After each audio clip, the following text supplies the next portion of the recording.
जो बिल्कुल गलत है, और ये आगे जाकर ये पाकिस्तान के माहौल खराब करेगा।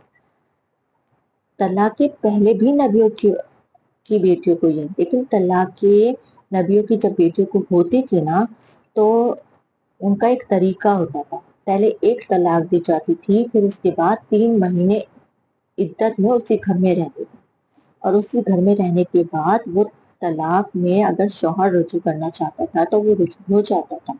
अल्लाह ताला ने पहले फौकियत घर बनाने को दी, फिर दूसरी तलाक देते तो 3 महीने तक औरत इसी घर में इद्दत में रहती थी।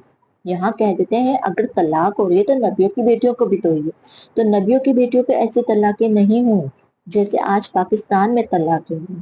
पाकिस्तान में तलाकें नाजायज नाजायज तरीके से हो रही हैं। पाकिस्तान में तलाकें नाजायज तरीके से, 3 तलाकें एक साथ बादशाही मुंह से निकाला जा रहा है। ऐसे नहीं हुई है नबियों की बेटियों को तलाकें, 3 तलाकें एक साथ दे दी जाए और उस पर कोई सजा नहीं रखी जाए। बादशाह कह देते हैं कि तलाक जो माशरे में हो रही है तो माशरा इस वजह से खराब नहीं हो रहा, माशरा इसी वजह से खराब हो रहा है क्योंकि माशरे में तलाकें ज्यादा हो रही है, माशरे में घर नहीं बन रहा, माशरे में माहौल नहीं बन रहा। माशरा में जब घर नहीं बनेगा तो क्या होगा, दूसरी अय्याशियां बनेंगी और अय्याशियों में जिना होंगे। सबसे बड़ी वजह आप देखिए, जब मर्द अपने घर को नहीं संभालेगा, अपने बीवी बच्चों को नहीं संभालेगा और कमाएगा नहीं, उसका जहन बीवी बच्चों में नहीं लगेगा, तो दूसरी जगह उसका जहन कहाँ लगेगा, अय्याशी में लगेगा, जिना में लगेगा। अल्लाह ताला ने सबसे पहले पॉकेट किस चीज को दी है, मियाँ बीवी को, घर को। अल्लाह ने मियाँ बीवी के रिश्ते को क्यों मोहब्बत की निगाह से देखा है, क्योंकि ये रिश्ता बहुत नाजुक होता है और हमारे नबियों की बेटियों को ऐसे तलाकें नहीं। और जो लोग ये कहते हैं कि हमारे नबियों की बेटियों को भी तो तलाकें हुई, तो हमारे नबियों की बेटियों को जो तलाकें हुई हैं उनका तरीका था, उनका दस्तूर था, एक अल्लाह ने जो तरीका रखा था उस तरीके से तलाकें हुई हैं।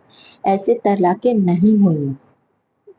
नबियों की जो बेटियों को तलाकें हुई हैं उनमें एक अल्लाह रब्बुल इज्जत ने जो कुरान पाक में तरीका, दस्तूर, दायरा रखा था, शरीयत रखी थी, उस तरीके, उस दायरे, उस शरीयत से तलाकें हुई।